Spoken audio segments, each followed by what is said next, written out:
Hey there. What's a cutie like you doing here on their own? Yes, I can see you're on your phone. I came here because I saw you sitting on your own in this lovely corner in the room, and I wanted to see if you desired a bit of company. I don't bite. And, we're at a costume party. Now's not the time to be antisocial. Uh, unless that's your thing, I could go if you like. Thanks. I'm glad you'd love to have a chit chat.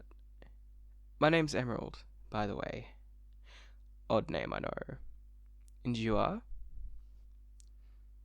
Wow, that's a pretty name, and it's a pleasure to meet you. I like your costume, by the way. I'm guessing from the black on black, the fangs poking out when you smile lightly, red food dye around your lips and hands, that you've dressed up as a vampire? Thought so. I appreciate the aesthetic on you. My only criticism, you're missing the bloodlust in your eyes. Not that I've actually met a vampire before. Those mythological creatures aren't real. I can assure you of that. Me? What do you think I am?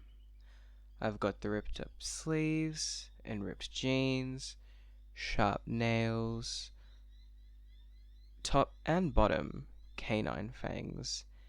See?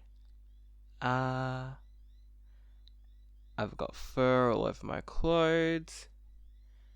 Uh, no, I'm not a vampire. Good guess though. I'm actually a werewolf. Those definitely aren't real either. So, vampire, huh? You dressed up as a vampire because you like vampire role playing videos on YouTube. Huh. I had no idea those were a thing. Oh, no. I'm not judging you. Of course not. I think it's quite cute, actually.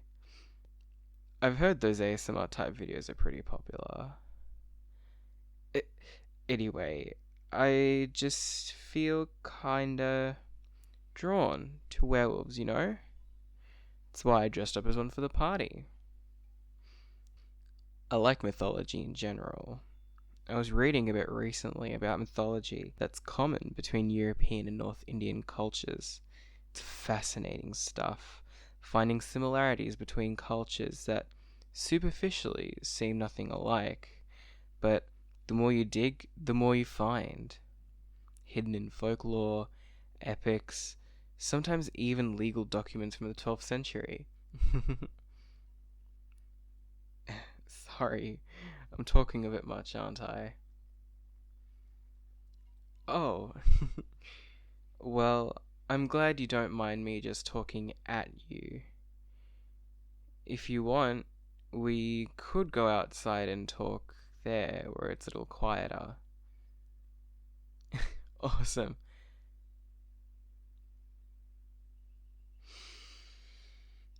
Ah, fresh air, finally. Thank goodness. Parties are fun, I suppose, but there's so many people, so many different scents and sounds. It can be a little disorientating for me. I'm not much of an extrovert myself, so these sorts of social settings tire me out a fair bit. I enjoy more intimate interactions with people. No, not in that sense, silly. I mean, I'm not fussed, but.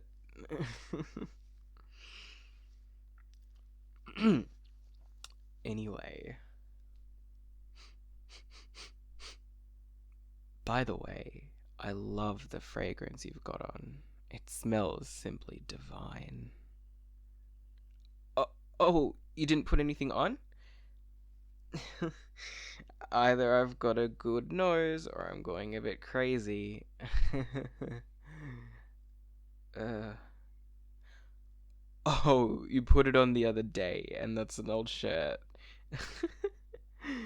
That makes sense. The fragrance must have lingered. I'm sure that's what it was. Promise I'm not going cuckoo?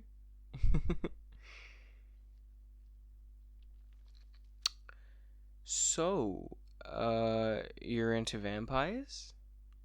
That's cool. I like to learn about mythological creatures too, and magic. It's all pretty fascinating stuff, I reckon. Our world is so mundane, don't you think? No magic, no werewolves, no alternate dimensions, or so they say. The best we can do is tell stories from our imaginations.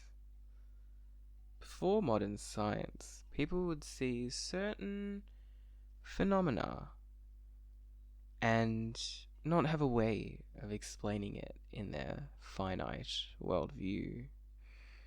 Take Gilles Garnier of Dole, Franche-Comté, in France in the 1500s, for example. He committed unimaginably despicable acts several hundred years before the concept of a mental health disorder was even postulated. So, how did they, the courts of 16th century France, explain it? Lycanthropy, of course. The punishment for which was being burnt at the stake. Poor people. Although, I'm sure if there were actual werewolves, witches, or vampires at these quote unquote witch burnings, I'm sure they would have actually survived.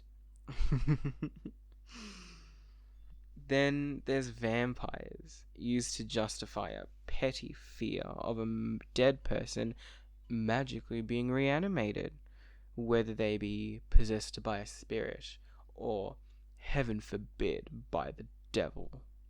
People so afraid of the unknown that they come up with the most seemingly far-fetched theories to explain the inexplicable. Oh, I could go on and on about how mythology has shaped our modern world. I see you're quite interested as well. That actually makes me pretty happy to know there's people other than myself who are interested in these sorts of, I guess, maniacal things.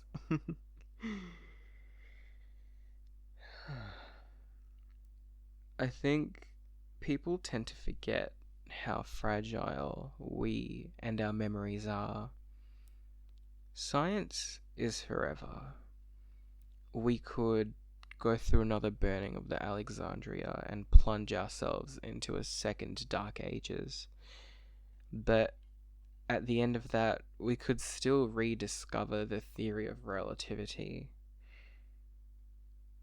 The day, the month, the year that an individual or a society collectively either forgets or chooses to reject a myth, a tale, the existence of anything else, it's gone forever. Anyway, please don't let me put you to sleep. I'm just some weirdo with niche interests. I have a habit of rambling sometimes, especially if I get to talk about said niche interests. I I also do tend to ramble a bit when I get nervous. I mean, it's not like I get nervous often, but uh, I meant it before when I said that you're cute, and um, we've gotten along really well so far. So I would love to go on a date if that's alright with you. Really? I'm glad to hear that. I've had a great time chatting with you tonight, but it's getting a bit late and I should probably head off now. But before I leave, may I ask one last thing from you? May I give you a kiss on the cheek?